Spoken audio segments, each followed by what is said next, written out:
Hey y'all, this is part 4. So I done lost my keys. I don't know where they at. And it ain't me losing them. I'm just saying I done lost them. So my friend texted me back and she was like, yeah, girl, I can come over.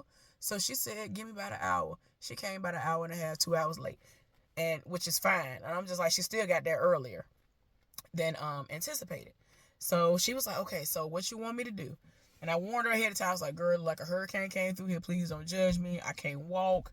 Like all of it. Like I'm trying to tell her, like, girl, I can't walk. I can't do nothing. I don't even know how I done already panicked. Before she got there, I done panicked. Cause I'm looking through the house. I done tore the house up. I can't find my keys. I done panicked. I literally had to sit down. Like I had these 2 folding chairs that I bought that were $5. And I didn't know if I was going to be able to fit in them, like to sit without them breaking, but I was able to sit in them because, all my furniture gone. So I was like, I'm going to bust one of these open and see what happened. And I just would take breaks when I wasn't standing, when I was no longer going to stand. I was like, let me go sit down. Because right now, my ankle's swelling, my knee doing the most. Luckily, my feet wasn't swelling. I was like, how my ankle swelling, but my feet ain't swelling? I was like, okay. The Lord making it so I can at least put my foot in a shoe. So thank God. So I was just like, okay. But I have had a full down breakdown. And I'm just panicking. I don't know what I'm going to do. So she get over there and I told her what happened. I said, I don't know what's going on. My keys missing. I ain't never misplaced my keys. I don't understand. Like as far as this. Not when I lost my house key when I was at that place. That's completely unrelated. So I was just like, I don't even know what happened. I didn't even lose my keys that day. I locked them in the room on accident. So anyway, I was just like, I don't even understand. So she was like, okay, well, where you want me to start? Like she was just trying to help me to calm down. Y'all, when I tell y'all her being there was enough to calm me down, okay? So I told her, I was like, look, I don't know. I think what we should do is just pack up each room and go from there and see if it'll come up. Because I done tore each room apart and I don't think it's in here. I said, I think it might be in the trash. Okay? By this time, it's like 10 something, 11 something in the morning. So we going from room to room. We was in the room that had the most to go through. Because y'all don't understand, I have so much stuff. And it's all good stuff. But it was just a whole lot of it. And I've moved away from home in 2012. So I have things from 2012 on up until now.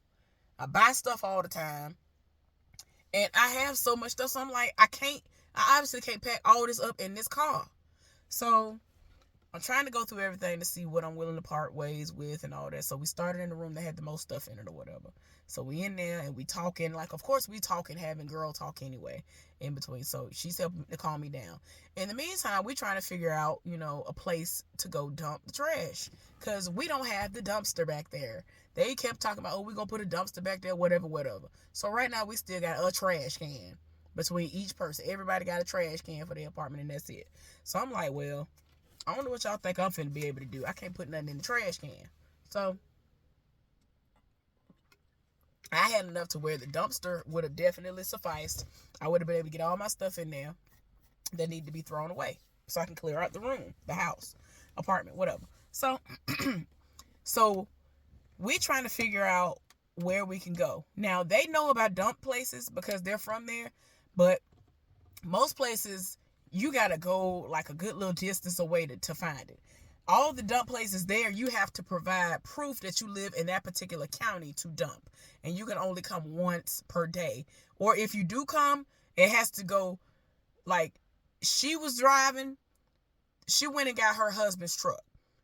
And she had to present her ID.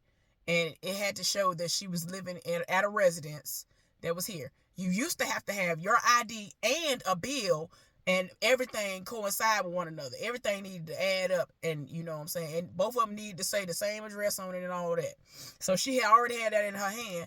I'm going to get to that later on. But yeah, so we first were in her car when she came over. And so she was like, I want to go and make sure that the place that I'm thinking of is where it is. So we went driving. Y'all, that was about an hour in and of itself of driving. 45 minutes to an hour. I know it had to be an hour. The dump site that she knew of at one point in time had disappeared. They turned it into something else. So she was like, I remember it being right here. It's gone. So she called her son while we on the way back to the house. She was like, isn't there a dumb place somewhere? Da, da, da, da. Talking to him, getting information. He was like, yeah, it's a place. Told him about it. Told her about it. And it was like, you have to have your light bill or some bill with your name on it. And your license got to correspond with it. Whatever. This place closes at 4 on Saturday.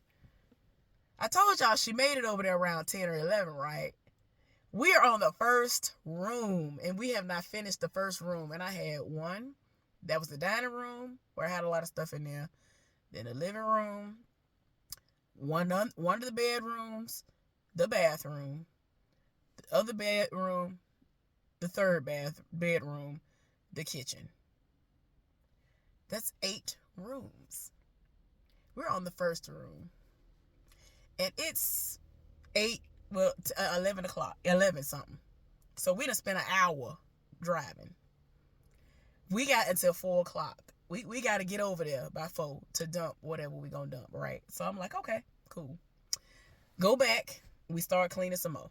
And so she's pretty sure. So before we went back, she was like, well, we're going to try to get as much as we can in the truck. So she went to go get her husband's truck. And she went to retrieve a bill. So she switched out her car for the truck. Well, we go back to my place. We start cleaning up some more. We finally get one room squared away. And it's looking pretty bleak. I ain't gonna lie to you. Because I can't do nothing. I can't hardly stand. I definitely can't walk like that. Going up and down steps. When I tell y'all, she had to come to me and be like, you want this? You da-da-da-da, whatever. It was bad, y'all. It was terrible. So we were able to get like 7 big trash bags of stuff. And we pushed them down my stairs, which, in turn made a lot of noise. It is what it is. And we were able to get them in the truck. When I tell y'all, she was supposed to go get gas. So she went to go get gas. Y'all, everything in the world was happening. She went to the gas pump. The person that was in line didn't know what they was doing. They did the most. They was in the way. So we pushing it. We still got enough time to get there because the dump that we were going to go to was 5 minutes away from where we was at. 5 to 7 tops. And she be speeding anyway. She like my daddy back in his heyday way. She put that pedal to the floor. So she come back outside. The pump won't work. So then they tell her she need to go to another pump. She went around to another pump. The pump said it's out of service. She went to another pump. It said it wasn't working. We went to like 4 different pumps, y'all. I'm talking about time being wasted. Oh my gosh, she get to cussing and fussing. She was like, we ain't gonna make it. She started yelling and screaming. I'm like, oh my God. I'm looking like, Lord, I don't know. Like by this time, we got 10 minutes left. Like I told you, it take 5 to 7 minutes to get there from where we was at. I'm like, oh my God. Finally get to a pump that worked. And she got a truck. That truck be doing the most. She didn't trust that the truck was gonna have gas in it. She said it'll be our luck today. That even my husband said it's like some gas in there because he hasn't gotten the gas hand fixed. So you never know how much is really in there. He said it's something in there she ain't trust. I said, girl, this will be the day that mug will cut off on us when we right there. And so she got the gas, put it in there. Y'all, by this time, it's 10 till. She booking it. They done changed the road. You used to be able to go to a light and turn down the street. It said no turning here. We had to go like 2-3 miles down the road. She gunning it until we can get to a spot where we can do a U-turn and turn back around. She gunning it back that way. Y'all, we got like maybe 2 minutes before them people go. Like it's one of them situations. I don't know how many of y'all know about that, but I ain't seen a situation like that since I left home. Where when they closed, they take something like not even anchors, it's like chains and stuff, and they drag it from one side to another to close it off. The person was standing there on one side about to start dragging and closing the gate off. We really had like 1 minute, maybe 30 seconds. She gunned it past him. She was like, oh my gosh, I still don't know if we're gonna make it. So then I look, we have to go, this particular one, we had to drive up on this weight machine. I mean this scale. And I guess that's kind of like what the truckers do. So she done whooped up on the scale. That woman trying to weigh at our truck. Somebody else whooped in behind us and got on the scale with us. The woman was like, So she couldn't properly weigh us. And so she just asked for her ID, and we were able to do it. And, it was what it was. Some people came and got our bags out the car. We was able to get on there. But them people, they was in a rush too. We was gunning it. She gunned that truck. I don't even know how we made it. When I tell y'all I don't know how we made it, I do not know how we made it. By the time we were sitting on the scale, I looked at my phone. That mug said 4 o'clock. I said, oh my God. I don't know how we made it, y'all. That man was right there about to close the gate on us. So we leave. We get back to the apartment, and we're going through the room, and I see some stuff or whatever. I have some things that are kind of value, and I know that they are of value. And she ended up asking, she randomly called somebody. She was like, oh, let me call this person. As fate would have it, the person picked up on the first ring, and she talking to him. Y'all, my stomach started tearing up on me. I will remember this for the rest of my life. I hadn't eaten, and since I hadn't eaten in over, like, I guess if I go past 12 hours and then I decide to eat, my body like, no. It does me the same way it did me when I was starving and I hadn't eaten for a month and something. Like a month and a half I didn't eat. When me and my ex were homeless, I can't eat ramen noodles. They make me sick. So I was only drinking water. So I only ingested water. It was summertime. Hadn't eaten. When I finally reintroduced my body to food again, my body was like, what is this? And it kept on I just used the bathroom like almost immediately after I would eat. So we ended up stopping to get something to eat. And I was like, I shouldn't have this, but I need something to eat. And I just ain't ate. And like, I've been so depressed and sad and all. Like, I'm just so stressed. I hadn't eaten. I really will sit there and I really will forget. My stomach will have to start hurting for me to remember. That's actually been happening a lot since I've been here too. I need to stop. I'm not stressed right now, but I really still will sit up there and I'm doing stuff and I'll forget to eat. I ate a apple a little while ago. My stomach about to start growling again. The only thing that's keeping me from being too hungry is I'm drinking on this. Like, people think I really be just pigging out all the time. I really don't. Y'all, and I done stressed so bad. TMI. My period came on. That mug was coming on when I was driving down the road, getting here. And I was just like, I know my period ain't on. I done stressed my period on. It's coming down. And I'm eating bad, so that's making it worse. I'm luckily not in excruciating pain. I don't know how that's happening, but it is. So anyway, like I said, I had something of value. She called one of her son's friends, and he was like, oh yeah, well, how much she want to give it? How much she want to sell it for? Because she's explained the situation. She was like, yeah, she's in a situation and she got to move back to Alabama. Her sons know that I'm from Alabama. So the son, the guy that she called is best friends with this particular son. He in the background like, well, why? Well, what happened with her relationship? Like, they're asking all kinds of questions.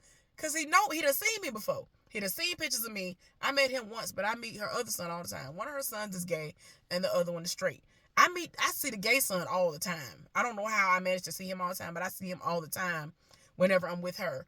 And, like, it just is what it is. The other one, he's mainly seen me in pictures. And so he asking questions like, oh, what's going on with her? Well, what happened with her relationship that it ended? I'm looking like, what? Well, why is he asking this? What is going on? Now, her son fine. I ain't finna sit up here and hold you. I ain't gonna hold you. The son fine. The friend was fine when he rolled him. I was like, wait a minute. Wait a minute. I ain't no one supposed to be thinking about this right now, but golly, they fine. So, he was like, well, what she want somebody to pay for it? I was like, look, just to get it out the house, so I ain't got to worry about removing it, I'm willing to let it go for $75.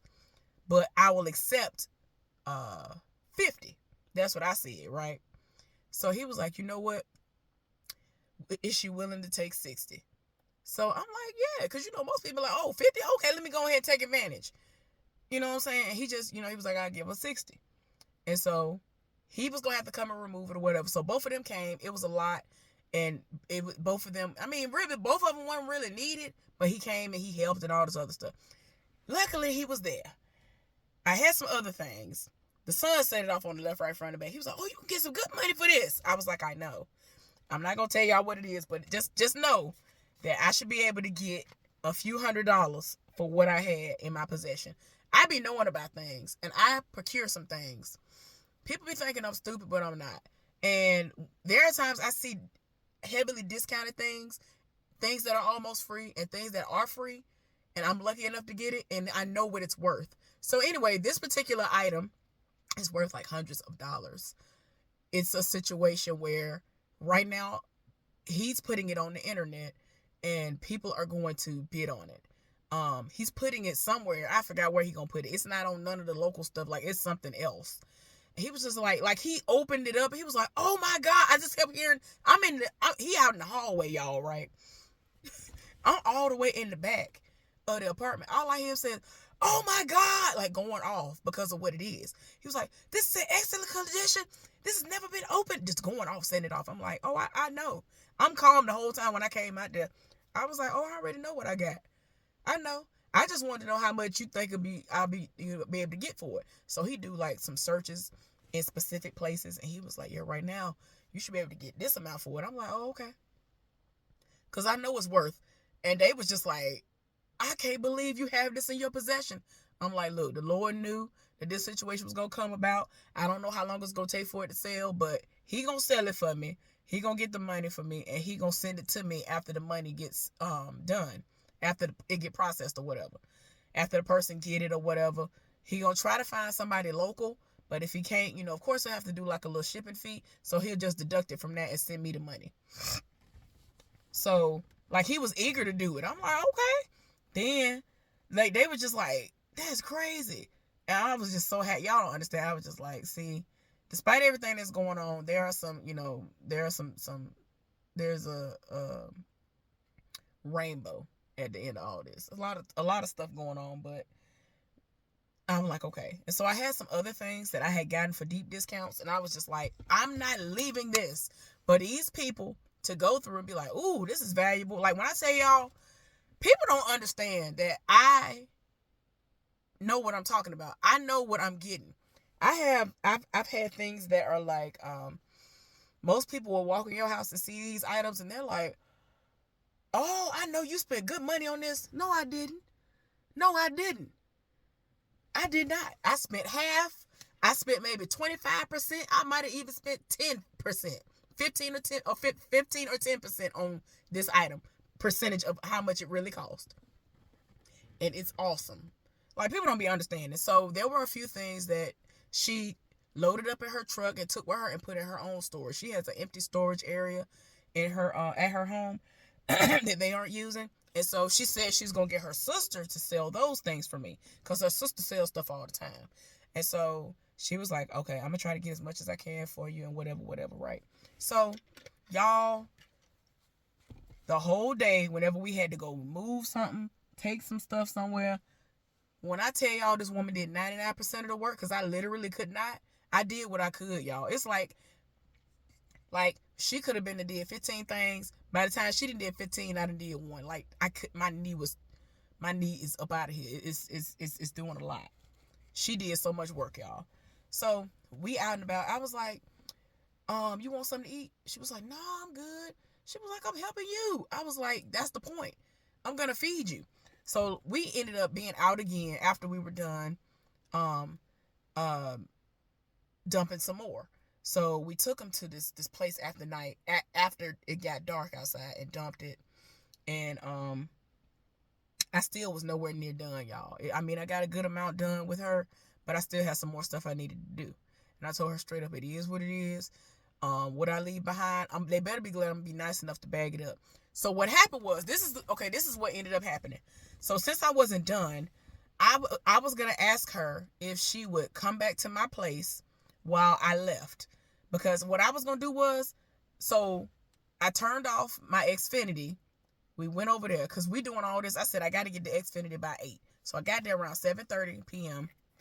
and got everything, turned everything in, and she gave me my number and everything I needed to know, just in case they try to charge me an early disconnecting fee or whatever. So I'll know who I need to talk to, what I need to say, so they don't even try me like that. So I got that done. I already put in my request to have my electricity turned off. I kept forgetting, and it ended up getting turned off Monday instead of Sunday, because I wanted it to be off like by the end of the day on Sunday. So, it is what it is. That's fine, but it is off. And what else? Yeah, those were the main things I needed to make sure I had turned off before I left out. So the plan was I was going to have her to come back the next day. I was going to already be gone. I was going to hand her my keys to the apartment. The man came because he had already texted me earlier in the week. He was like, so do you think you're going to need another month? If you're going to need another month, then you can stay another month. And because the contractors are running behind. Didn't I tell y'all? I already knew that that's how it was going to go. Because I looked across the way. One day I looked over there. I saw the same truck that had the people who did the windows in it. I'm like, oh, y'all probably ain't do number one window out of the 4 units. And it's 4 y'all. And y'all ain't doing nothing. Like, they kept having to come and leave. And even when they were there for a long period of time in my apartment, why take you 4 hours? And you ain't do nothing but work on 1 window. That don't make no sense to me. But anyway, so I was just like, oh, okay. But I'm pretty sure y'all gonna want me to pay rent again. Absolutely not. Y'all tell me why. Not long after that, a notification came into my whatever the notification is that comes through to tell you that another payment is going to be due for rent. Who finna pay rent? I ain't finna pay nothing. You need to reimburse me for the rent I just paid, because y'all tried it, and I feel like you knew in advance, because why would you do this to us? Like, and it was crazy because the lady across the hall from me, her U-Haul was out back, and I had my movers to come out front. Her daughter randomly, when I tell y'all, if she has been coming and staying, she has been parking in the back. This day, the day before the movers came, she stayed. Her car out front, in the way. I'm like, oh my God, I need room for the movers to be out front. So she finally left, but then she came back. I was like, oh my gosh. I said, she moved one more time, I'm going to run out here and I'm going to go, I said, well, hopefully when I got to go get the money order, she'll be moved. So she moved, went on by her business again, and she was gone for a good while. She was coming back, though. I didn't know if she was coming back or not, but I was like, let me go get this money order and come back, and I'm going to park a specific way, so she ain't going to have no choice but to park behind me, because more than likely that's what she'll do. I don't think she would park in front of me, because the way I was going to park, it would make sense that you would park behind me. But I wanted to park that way so I could make sure the truck could have room to back up. My plan was to tell them, hey, y'all need to call me when you 5 minutes away from the exit so I can direct you on where you need to go so you can turn around and I can come outside and I'll move my car up so you can park there. Because if I don't do it like this, you ain't going to have nowhere to park. And ain't nobody got time for that. So I'm not trying to create no extra steps. They already charging extra, an arm, a leg, a foot in the back, and some more for this move as it is. So I'm like, no. But anyway, y'all. So we end up going to Cookout because she wanted to get not a smoothie, like a milkshake or something. And so I was like, okay, perfect opportunity. She wanted something to eat and a milkshake. I was like, all right. Because she had been with me all day, y'all. By this time, it's like 9 something. Because we done left the place, and we left at almost 8 o'clock. So by this time, it's like 8:30, 9 o'clock. The line was long. I was like, what is going on? I tell you, the line was long everywhere. I was like, what is happening? Y'all, I don't even know what was going on that day. So it's like somebody took forever. I don't know what they was doing. We sat there like 15 minutes while this one car was sitting at the window. So by the time she ordered her food, it really was like 9 something. So I handed her my car. She was like, girl, why are you feeding me? I said, because all this work you just did. I said, help you just did all the work. You just did all the work. The least I can do is feed you. So I told her I'm not eating nothing. The food I had gotten earlier that day, because I waited so long to eat, it kept coming out of me all day. That's it. I'm not trying to be nasty. I'm telling y'all, every time I turned around, when she was on the phone with the guy who was going to come pick up the stuff, I had to go to the bathroom. And I had just went to the bathroom like maybe 20, 30 minutes prior. It's just coming. It's coming out. And that's all that I ate. So I'm like, I know that's what that is. And my body do that to me when I go so long without eating. If it's not the type of, okay, there's a specific way you're supposed to fast and then reintroduce your body to food. And I know how to do that. But I was just stressed. I literally was just stressed and not thinking about it. And I just wasn't eating. That's all that was going on in that situation. And by the time I did eat, my body was like, girl, it's too late. And it was just coming. I was so miserable. I was like, oh my God. So, We finally get back to my apartment again. And like I said, the plan was supposed to be, girl, I'm finna go to sleep. Because now it's about to be bordering on 10 o'clock. So I'm going to try to go to sleep so I can go to 10, 11, 12, 1, 2. I want to at least get 4 hours of sleep so I can leave out around 2, between 2 and 4. I like leaving out early in the morning. So by the time I got to go through Atlanta and all that stuff, I can, already be to have my mind prepared.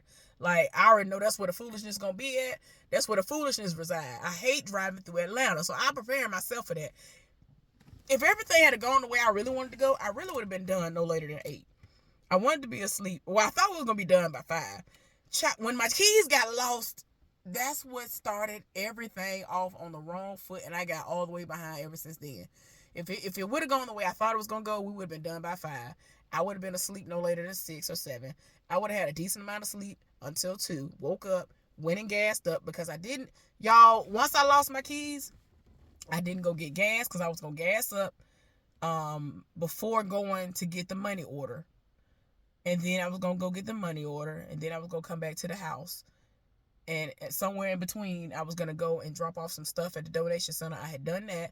I still had more stuff to get. So I was going to come back and keep going.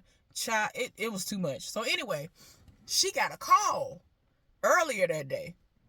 Because I had already asked her if she would do this for me. I said, girl, I have a question. You don't know what you're going to say. But, this would help me out if you could do it.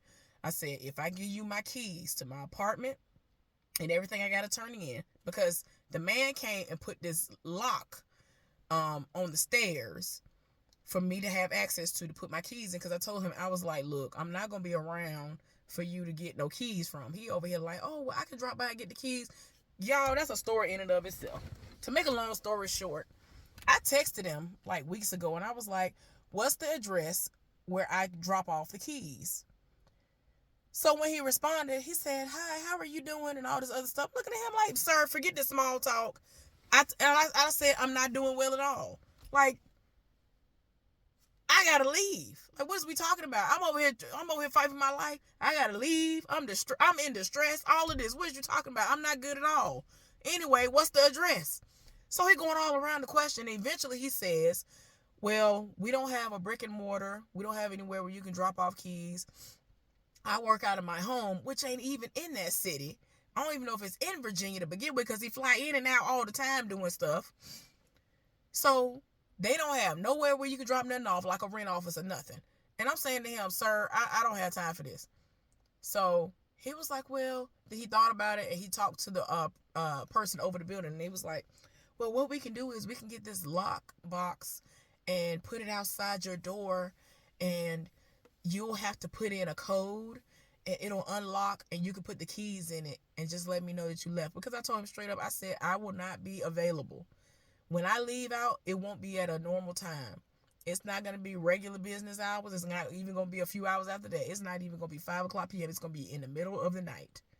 And I'm not sure what day it's going to be. Now, I knew what day it was going to be, but I didn't want him to know, because I didn't want him to even try to be in the place for that. I don't want you in my face. I don't even want to see you no more. Like, after that, oh no, I don't want to see you no more, because y'all done tried me. I'm good. So he actually came while we were out at one of the times that we were out on Saturday, and he had put the key on the lock box thing on a part of the staircase. And so he asked me, did I see it? I said, yeah, I see it. And so he ended up asking me, did I leave yet? And I said, not yet. I'm about to leave in a couple of hours. He said, okay. So then, I don't know why, because he had already sent all the information I needed, y'all. Tell me why. And I mean like a couple of days prior, he sent me all the information I needed. I sat down at 11:40 p.m. on the 28th, I think, of October. Okay? The message said, before the end of October 28th, you need to have put in this code at least once for it to work. If you don't, you will not be able to unlock this lock. It's 11:40 p.m. I don't know what made me, when I tell y'all, the Lord be knowing, y'all, I went out there so fast and unlocked it. I was like, oh my God, I was about to be messed up in the game, y'all. I'm sorry, I'm going to have to come back and do another part, because a lot really did go down, y'all. I'll be right back, okay?